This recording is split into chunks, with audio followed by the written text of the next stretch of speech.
What's up, guys? Back for another NBA slate. We got a pretty big one today, a lot to get into. Chuck and Nick here. Nick, how we doing? Good man, good. Looking forward to breaking this down. We got a ton of injury news to get through, so I won't spend too much time on pleasantries. Yeah, let's go ahead and I think we should just probably start with this first game. We did just get news that DeAndre Hunter's ruled out. So we got the Wizards and Hawks. Hawks are missing basically everyone tonight. Well, not everyone, but Vic Krejci's out. Should have wrote this down. And Dyson Daniels is out too, which is kind of a big deal because they don't really have a backup ball handler. So I was looking at Garrison Matthews off the bench. Model doesn't really like him. He's only showing up for 2% projected ownership. But who are you looking at on Atlanta? Honestly, for value, it is Matthews. I think we're going to see him climb up in the model once that starting lineup comes out. I don't know that we initially projected him to start. He probably will here. Other than that, I don't love the spot for Trey because he's going to be seeing a ton of Bilal. But Jalen Johnson finally had that ceiling game we've been chasing, so he's obviously a name we'll be on. I will say, even coming off the bench at Congo, got rest yesterday. Capella played a few extra minutes. But yeah, we should be able to see close to 30 from a Congo here, I think, in a pretty good matchup. He's someone I have interest in on both sides. Power forward eligibility as well for him. So all the more reason to be playing a Congo here with Hunter out. Yeah, I agree. We have him projected for 28 minutes, and it's so bizarre to see him projected for this much more ownership than Capella at a higher price. But the way, I already built my lineups, and I'm getting the same thing. I'm getting a bunch of Okongwu, not getting really any Capella. Jose in the chat, first question going to be about Ricochet. I mean, we were on him the other night, right? He did okay. I think he had 20 fantasy points. I mean, I'm fine getting to him again. This is just such a short rotation. The Wizards' defense isn't great, but they are going to do what they can to slow down Trey. That should open up looks for some of these other guys. I still think Trey's okay. Like, if you want to play him in large field tournaments, obviously he has a massive ceiling with the usage he's going to see. But these secondary guys like Ricochet, Matthews, maybe in lineups you don't have Matthews. I imagine he gets pretty popular. You mix in Ricochet as kind of the ownership pivot, but that's some data we'll have to keep an eye on as things start to open up here. Yeah, I'm looking at Ricochet's ownership, and I'm pretty interested. This seems like a much better spot than he was in the other night. Like, it's still a short rotation, even shorter now, and this is probably a better matchup. I mean, this is one of the best matchups to target in the whole NBA, teams playing against the Wizards. So, like Ricochet as a value piece, and then Trae Young near the top of the model. I think he's going to be a great stud, and I'm going to go back to him, projected for 40 minutes. Yeah, I mean, it's tough to get away from. Roddy time. So, I mean, do you think that I feel like this rotation's a little bit different with the guys they're missing, that it's not necessarily David Roddy is going to get this 23 minutes. It seems a little high. I mean, the thing is with Hunter out, I mean, Hunter's played most of the games so far, right? I think Roddy is kind of slated behind him on that depth chart, so maybe he gets some extra run. At the same time, Nance played better than I think people expected to yesterday, or 2 days ago, so maybe he soaks up some of that, but I don't mind it. It's just not really a priority for me. And obviously with both centers healthy, maybe Nance gets kind of flushed out a bit, but I'm curious to see. I don't think we have that. I don't want Roddy and Nance in the same lineup, but I kind of feel the same about the two of them. Kind of mix them in as value, but they're both boom or bust.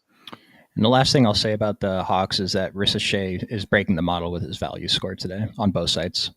Love it. Ja projecting 0 ownership. Let's take a look at that real quick. Is this game on? That could be, well, there's two reasons. One, he is very much questionable. And two, he hasn't been playing full minutes, and you got guards in that range like LaMelo, Maxey. We just talked about Trey. It's just tough to get to him.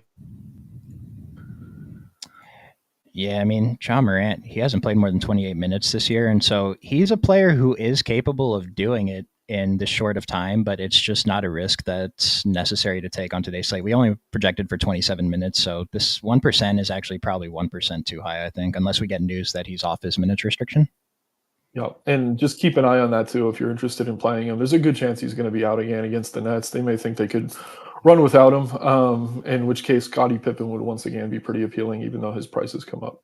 Yeah, and I'll just point out Desmond Bain still showing up with a double-digit OF index, sub 8K on both sites with no ownership. He's only projected for 29. I don't think he's on a limit. He should come in for a few more than this, I would think, and he's even better if Jaw's out.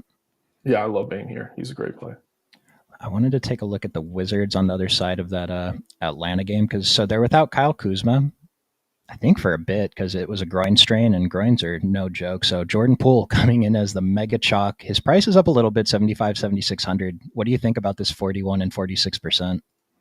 I mean, I never feel great about playing that much Jordan Poole, but the shot volume is going to be there. Matthews, like usually when we talk about these, like I don't know how else to describe them, but like these little shooting guards, little white guys running around, they're not great defenders. I mean, Matthews is actually a really good defender. I think they're going to have him glued to Poole as much as they can. I don't think it's going to slow him down necessarily.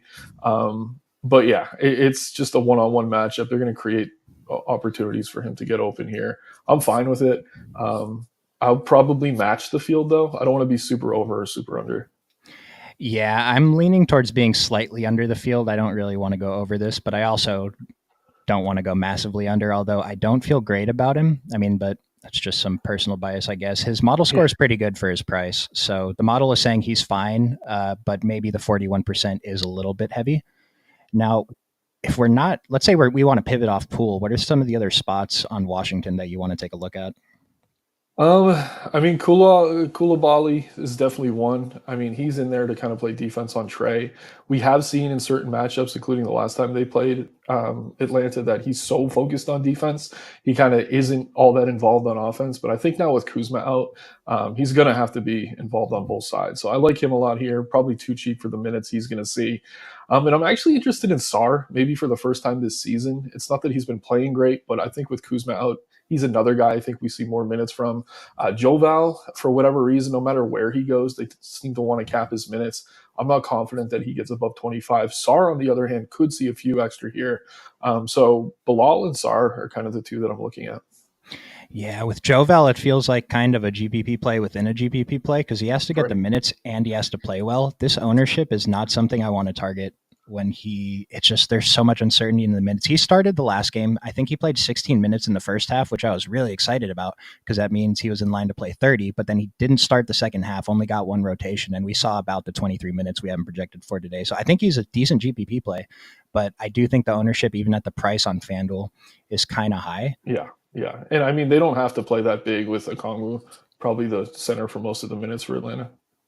And then I just wanted to mention Corey Kispert. I think he's such a phenomenal GPP play today. If he stays under 10% ownership without Kuzma, he should be the starter. So I am expecting him to start, but he went off last game, and I kind of think he fills in a role that the Wizards really need. And so he only had one good game. It was the last game after Kuzma left, but Kuzma didn't miss that much of the game, and Kispert still got up to 34 minutes. His usage was awesome.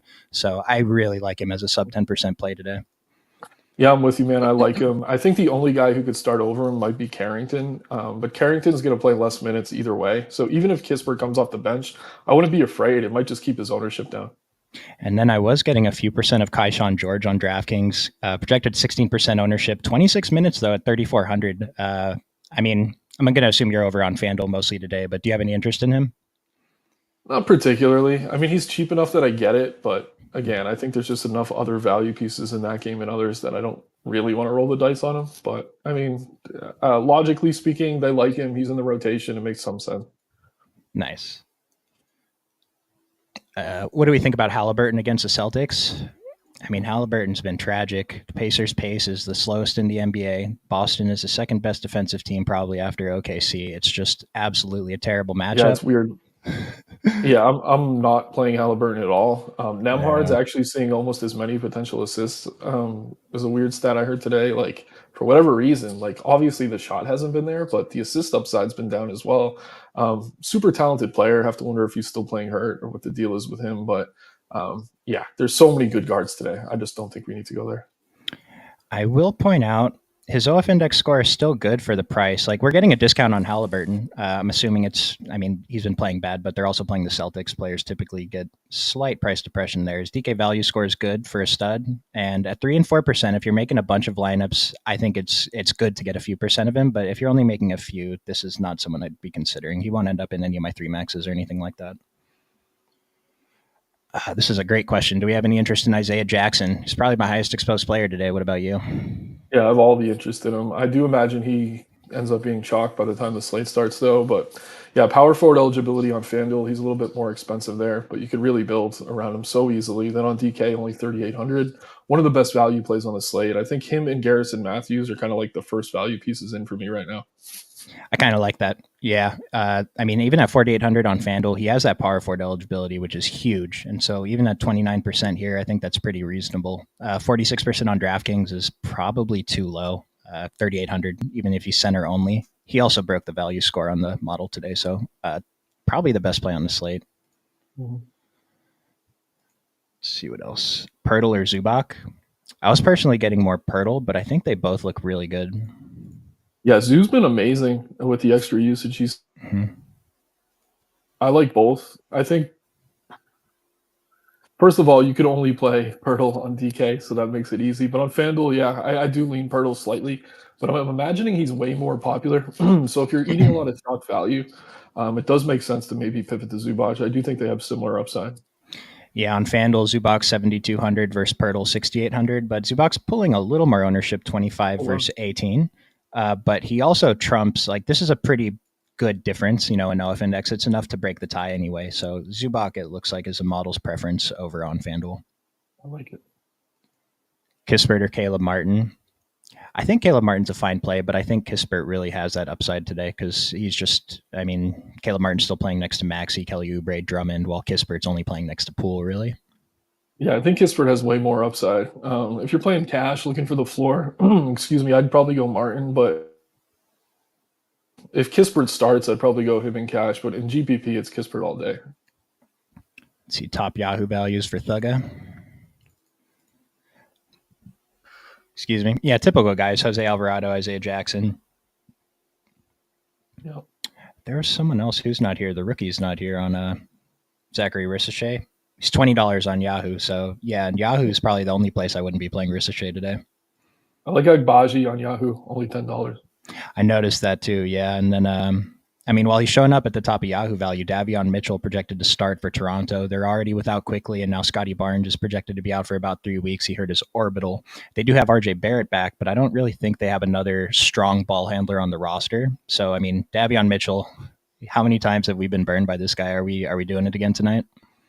Now with Alvarado opening up, I don't know that I need to get there as aggressively. I think he could mix him in, but I don't know. It's Davion Mitchell. If I don't play him, he's going to go off. If I play him, he's going to suck. So I don't know. Maybe I just match the field. Yeah, he's a type of player I'm not trying to get in my lineups. I'd much rather get over to Alvarado.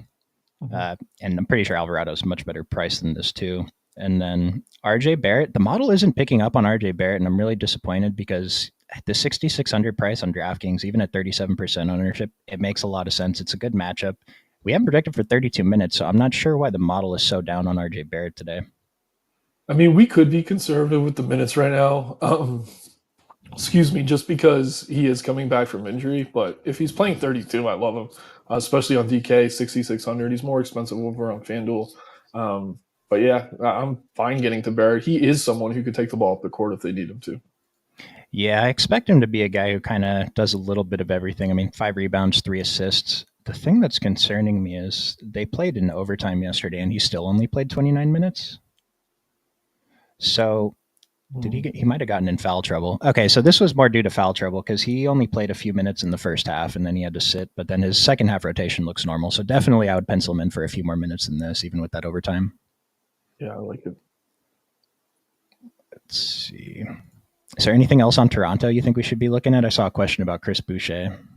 You can mix Boucher in as a punt in super large field contests. Not really a priority for me. I do want to talk a little bit more about Podol, though. I think he's really solid here.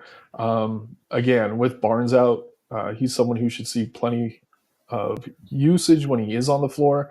His minutes have kind of fluctuated a bit, but I think against the Hornets, I don't know. Not that Nick Richards is someone you really need to game plan for. They run some rotations where Grant Williams is at the 5, but it seems like with Barnes out, they're going to have to play him like 28 to 30. So I love Podol here. Really nothing else off the bench I'm interested in. I'll mix in some Agbaji, super wide range of outcomes, but he's actually hit value in like 4 of his last 5 games. So I'm fine getting to him as well. And no Grady Dick. I do just want to say that I'm not playing him. According to the model, we're getting a bit of a price discount on Agbaji versus Grady Dick, and Agbaji is model approved value today. So yeah, I Good. like him under 10%. And Pirtle, I think he was my actual highest exposed center on my first run. I'm not sure if that's going to hold it. One thing was definite though; it really wants me to pay down at center today because I was trying to get a couple of the pay up centers and it just was not giving them to me at all. So I think we just just eat this value at center, like Isaiah Jackson and even Nick Richards on the other side of that Toronto game. Yeah, the Richards price on DKs feels completely wrong. And so LaMelo Ball, I feel like LaMelo Ball is the top pay up according to the model. SGA is not on the DraftKings slate, but I mean LaMelo Ball, actual top play on OF Index, really good DK value score. His price is under 10K. He's chalk, but I'm going back to LaMelo. How do you feel about him? Love him. I'm gonna have a Toronto's banged up, so this matchup gets even better. Probably my favorite pay up as well. I mean, 30% owned. He is chalk, but on such a big slate, you could get over that pretty easily. So I'm definitely going to be heavy on LaMelo today. Yeah, it's an interesting one with him versus Trae Young again today, like we had a couple of days ago. So I'm going to be heavy on both. I'm going to have more of LaMelo though, going with the model. An interesting thing, dude, like he cannot keep his hands to himself. So we're losing minutes due to foul trouble. If he could just have a first half where he makes shots and stays out of foul trouble, goes into halftime with like 30 fantasy points, because I don't think he's done that yet. He's doing all his work in the second half. So the ceiling on LaMelo is massive. I know he's chalk, but it's chalk that I think we want to eat.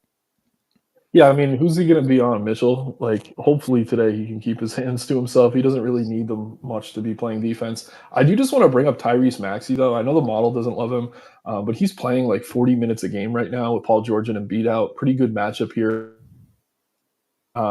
Maxey for me, I know the model disagrees, but I think I like him young.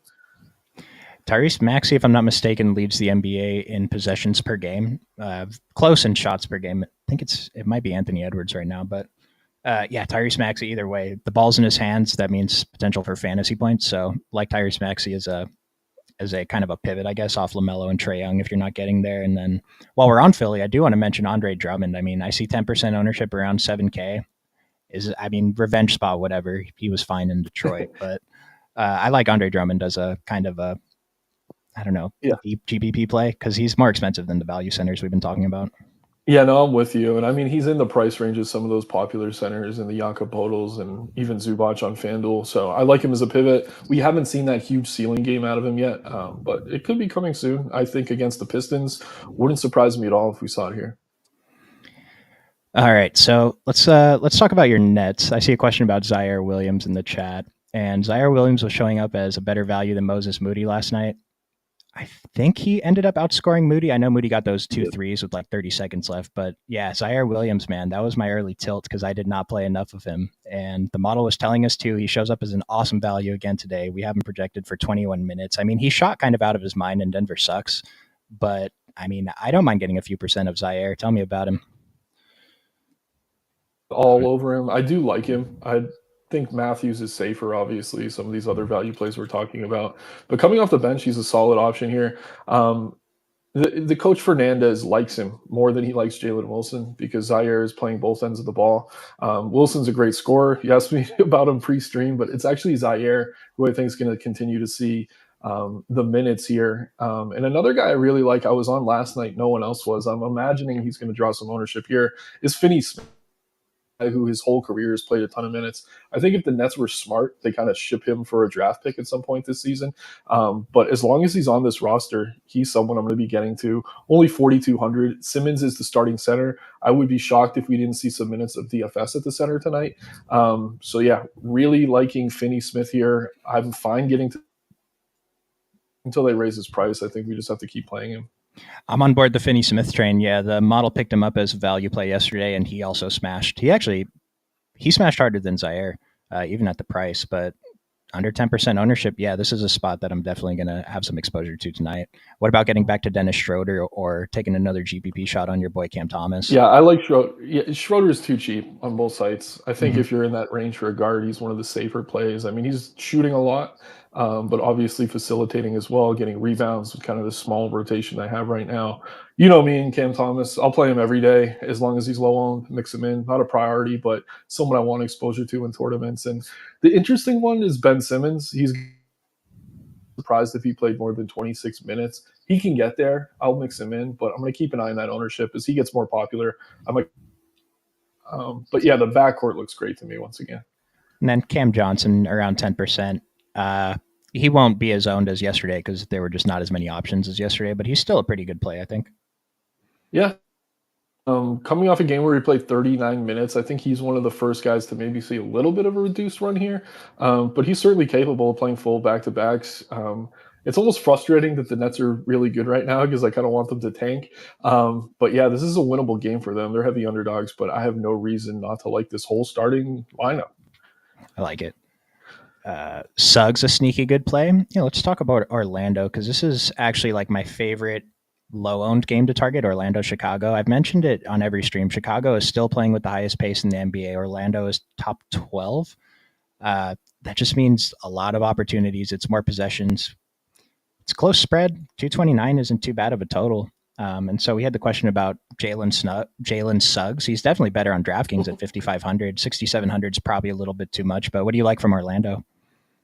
I mean, Banchero coming off the game of his life.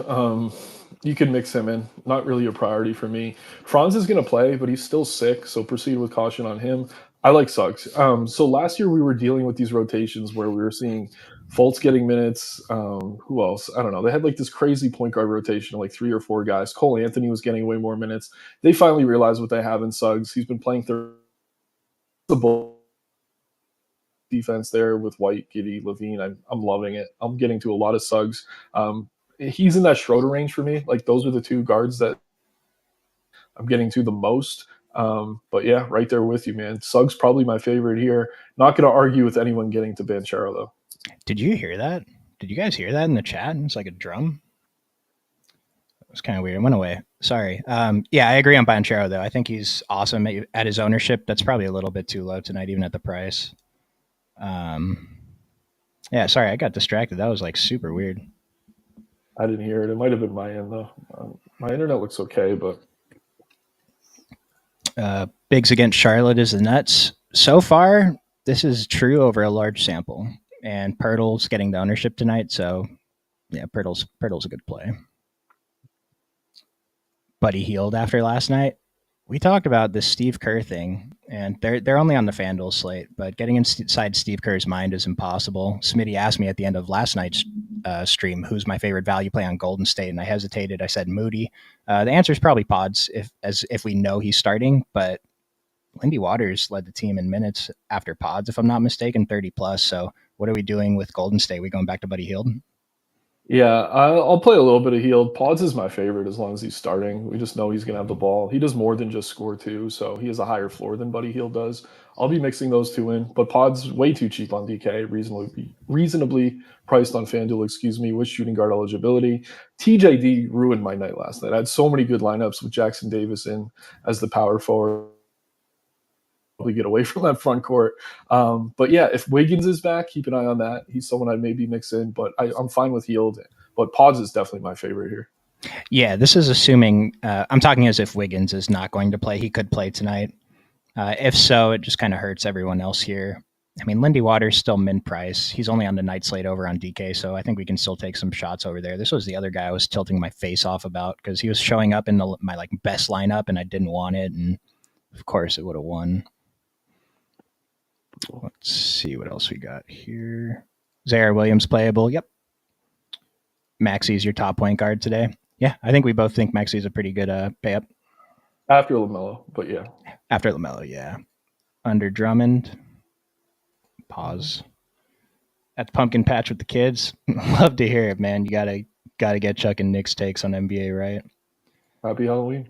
Any love for Hallie? We talked about him earlier. It's just such a tough matchup, and he's cheap, but there's a lot of really good options tonight. It's really tough to get there. Yeah, I'm not getting to him. I mean, I can't say yes to everyone. Hallie's someone I'm going to fade. Dude, we got another question about Zaire Williams. His ownership might come in higher than expected tonight. Kispert or Zaire? I'm going to get more Kispert in my exposures. He's starting, minutes are more secure. I think he has the higher ceiling opportunity, but both are good plays. You agree, right? Yeah, they're both good plays. Just keep this in mind with Zaire, though. Like, he's good when he's low owned. He's going to come off the bench in all likelihood, but he shot 4 for 5 from three, 7 for 8 from the field. You can't he's so damn cheap that you don't need him to do that. But if you're just looking at box scores, like he's not going to be dropping 30 every night. So just keep that in mind. And with Simmons back in the lineup, he's going to absorb more usage than we saw Claxton. So I love Zaire, and like I was pretty bullish on him coming into the stream, but now that we're getting a ton of questions on him, I'm like, if he's popular, maybe not as much. But yeah, play him if he's someone you need for value. Pretty much the same minutes he had last night. Yeah, I feel the same way. He's a play that feels much better when he's not going to be owned. Mm-hmm. If Josh Hart's ruled out, how high of a priority would Deuce be compared to other value? That's a good question. Shout out to Smitty in the chat. Man, Deuce is tough because he like super scoring dependent more than maybe anyone. But yeah, we know Thibs likes to run the tight starters falls out. He's the first guy who's likely to benefit. So I'm fine mixing him in. It's tough for me to get to him over, say, like Garrison Matthews all that aggressively. Koulibaly is a little bit more. I don't know. I'm fine mixing him in, but I kind of rank him like where I have a decent piece of value. I can't be too bullish on, but with Hart out, he should see a few extra minutes. Yeah, in a vacuum, I don't mind him. I think we have so many good options and even pay ups, not just values at these positions, that it's really hard for me to just take up a roster spot with Miles McBride. But I mean, I'm making 150 lineups. I wouldn't be surprised if I end up with a few percent of him. Mm-hmm. You hope Ben Simmons runs out of gas $3. Oh man, this is so fun. This is good, dude. You should be a writer. Yeah, this card the doors are locked. But as a Nets fan wanting them to tank, his plus minus has been absolutely terrible. So more Ben Simmons, please. But yeah, if you don't want to hate yourself, just don't play him. It's hard for him to kill you playing 26 minutes. I think he looks good, you know, for the. He looks good the first half every game, and then Okay. he gasses out. It's like Anthony Richardson in football. Like, I don't know. Why is your cardio down, Ben? But yeah, I mean, talent's still there. It just comes in spurts. Anthony Richardson out here catching strays. Is Cade Cunningham a good play tonight? I think so. Yeah, he's a guy. He's a point guard I definitely want to mix in with my pay-ups. Yep, same. Agree. I like him. I mean, this definitely is more than Halliburton. Absolutely, yeah. And this is a guy that I basically want to be over the field on every day when he's under 10%. Isaac in, Goga out. We already took a little look at Orlando. I mean, does this really? I don't think this changes much for me. I was getting a few percent of. No, Goga wasn't really a factor. Isaac's only probably going to play 15 to 20 minutes. I don't think it changes too much. Jackson going to be chalk? He's going to be chalk, but I thought his ownership projection was actually like kind of low for what he should be on. Let's see what is it now? Climbing. 44 and 26. Yeah, he's going to be probably the highest owned player on the slate. Yep. Is Brooklyn and Memphis a good stack for this slate? I don't mind it. Brooklyn's on a back-to-back. I mean, if Jaw's in, I'd say yes. Almost either way. It's just like it depends on what pieces, because I like Bane on Memphis. That's kind of it. I really don't want to play anyone else unless Morant's out, in which I like the Nets a lot more than the Grizzlies tonight, and that's not biased. That's just in terms of fantasy production. Smart's minutes have been capped. Edie's been terrible. I like Jackson, but his minutes have been capped. Aldama off the bench, I have some interest in, but it's just a tough game to stack because the rotations are so wide. Like, they have so many guys that they're giving minutes to right now. So I'm going to throw you a curveball. Zach Edey's questionable. If he ends up missing, I kind of think they start Jake LaRavia and just slide Santi down to the 4, Jaren Jackson down to the 5. And in that case, I'm going to be really interested in Santi Aldama. I mean, he's the only player pulling ownership on this team. But do you kind of agree with that, or who do you think would take Zach Edey's starting spot? I mean, it probably would be LaRavia because the Nets are small. I want it. So, yeah, I'd get to a more Aldama even if he comes off the bench, but LaRavia would look great at his price. Brandon Clark has just not been good, unfortunately. So he would not be someone I'd be considering even if he started. Aldama, LaRavia, then Huff in that order if Edey's out. Well, if Brandon Clark, I don't think that Memphis really likes Brandon Clark, and if they do, they want him coming off the bench anyway. But I will say, if he ends up starting, he's going to come in with very low ownership because everyone's going to be locked up on Isaiah Jackson. So he's going to end up being actually a really good pivot if you need to maybe catch up, or if you have a lineup that's in contention and you want to take a shot. If he's starting, The logic's there. I just think on an 11-game slate, like I don't know if I want to roll the dice on a center spot with someone like that, but yeah, I get it. I mean, it would make sense. let's see. There's a couple more games here. We touched on these: Toronto, LaMelo, Brooklyn, Clowney. All right, cool. I think we kind of ran through most of the stuff. Was there any other spots that you wanted to get to? I just want to bring up Sochan again. I think he's a great play on FanDuel, 6,200. Just get him into lineups. He's been excellent. If you play cash games, he's a staple. Other than that, I don't really think there's anything else standing out right now. Yeah, we did a pretty good job touching on everything. Yeah, these are FanDuel only games. And so I agree on Sochan. 6,400 is probably the appropriate price. So this 2% ownership is probably a little low. And then Wemby, I'm going to take some shots on a 4% owned Wemby on this slate. I mean, him versus Chet, they did it last year. Why not? Why not again, right?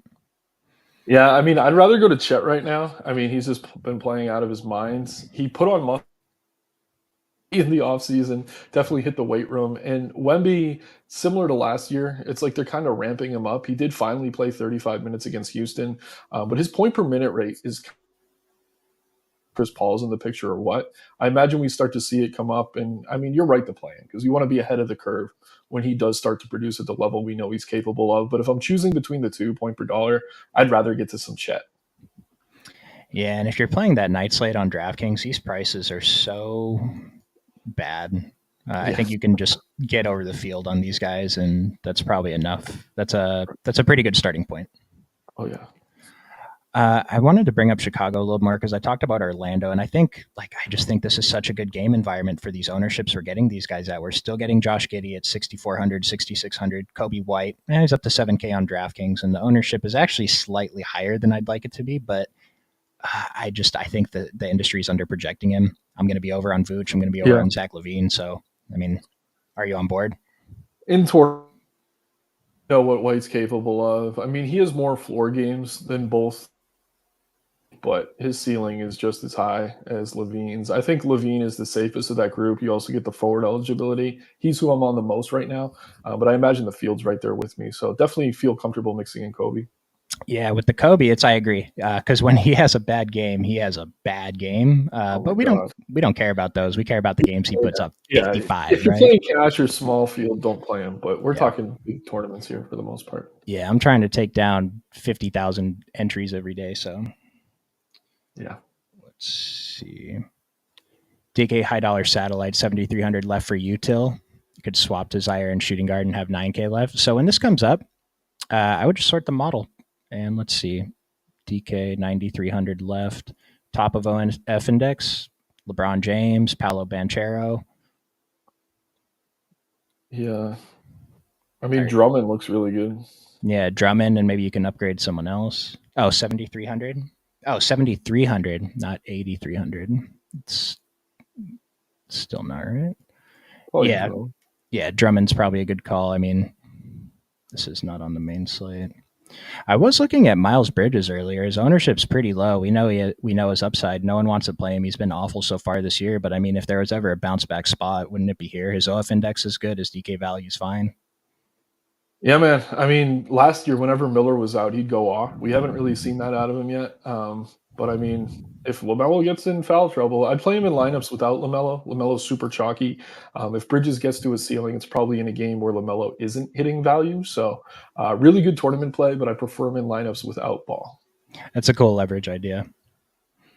And playing Harden, Chet, Wemby, Zubac for DK night slate, could that work?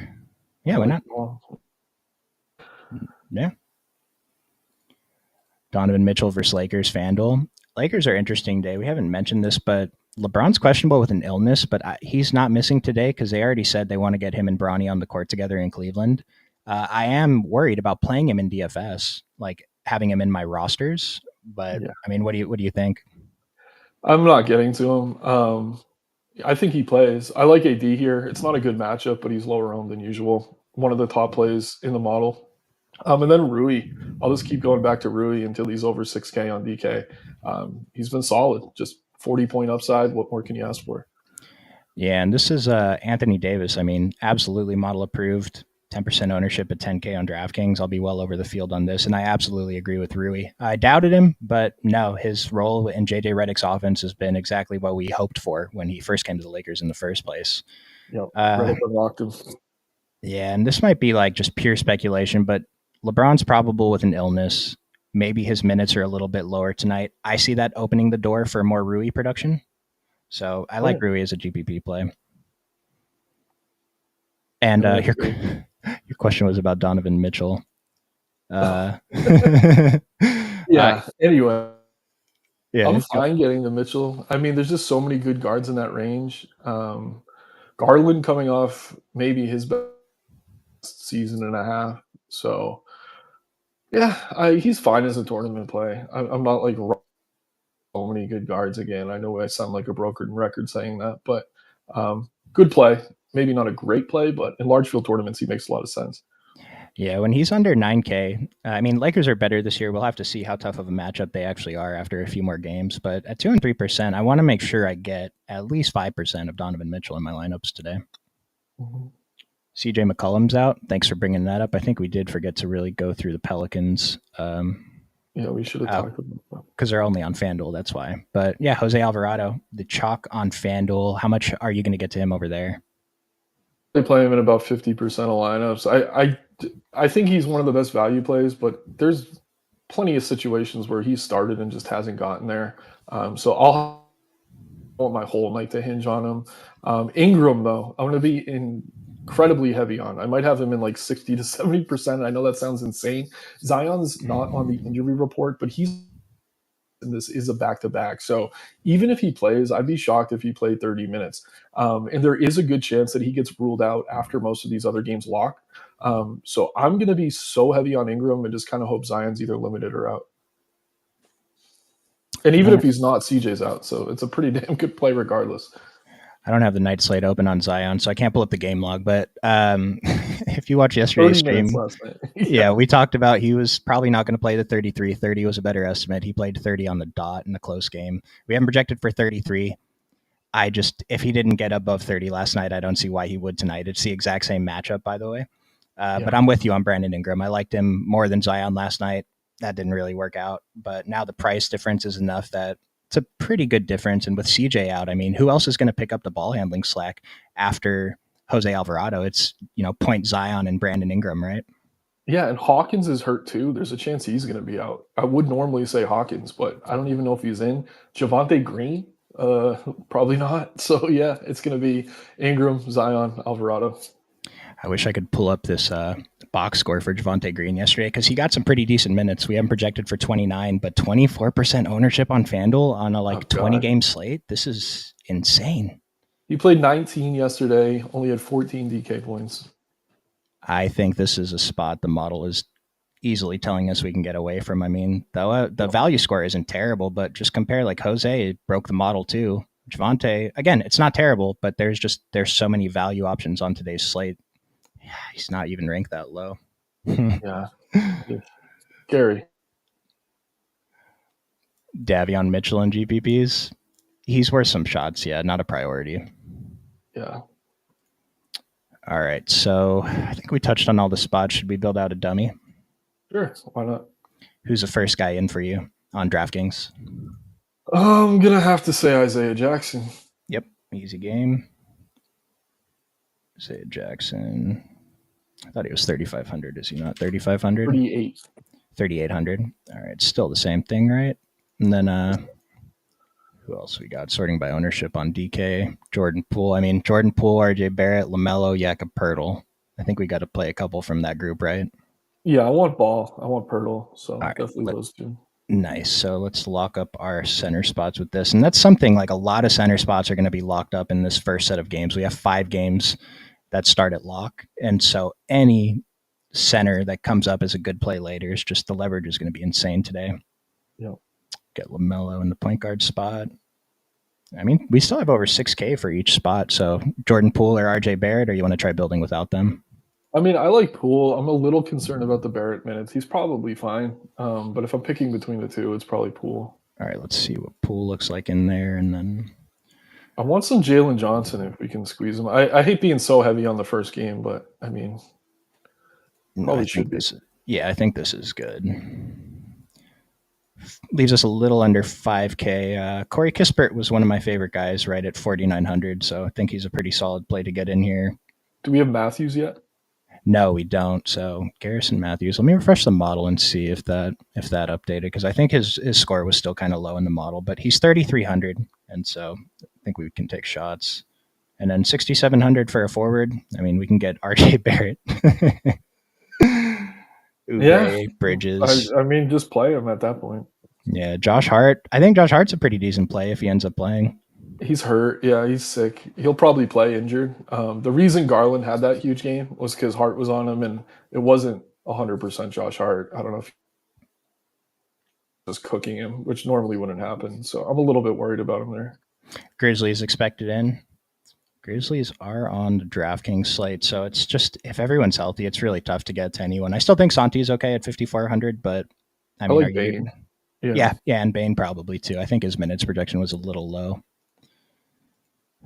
Barely playing over 31 minutes though. Maybe it's not that low. So, I mean, we have a couple minutes. Was there anything that maybe you saw while I was scrolling that you wanted to touch on?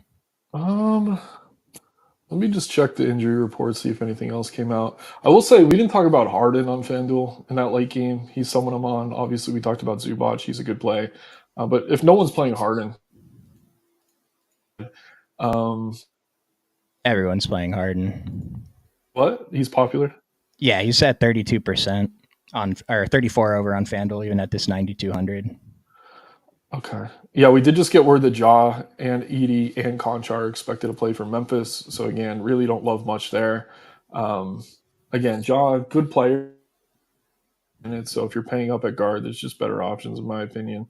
That just takes us off Memphis for the most part. I did see someone in the chat say something about reading the model, and someone actually DM'd me today asking about this. So I put a little thought into this, and James Harden was the example. And I think this is probably a pretty good example here. James Harden projected for 34% ownership on FanDuel. The model likes him. He's 9,200, but the model is higher on Cade Cunningham for OF value and much higher in FD value.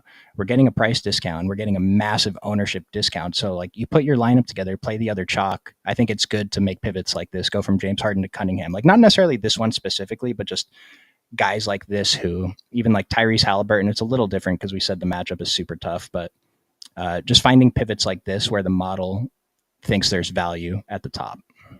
Mm-hmm. Matthews or Boucher, last man in? Nick?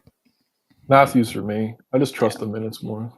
I agree. Yeah, so that'll do it for today, guys. We have, let's see who's in the Discord today. Smitty, nice. He's going to get started in about 2 minutes. Instructions to join that are in the description below. And, we'll see you in there, and we'll see you guys tomorrow. Thanks for showing up. Take care, everyone.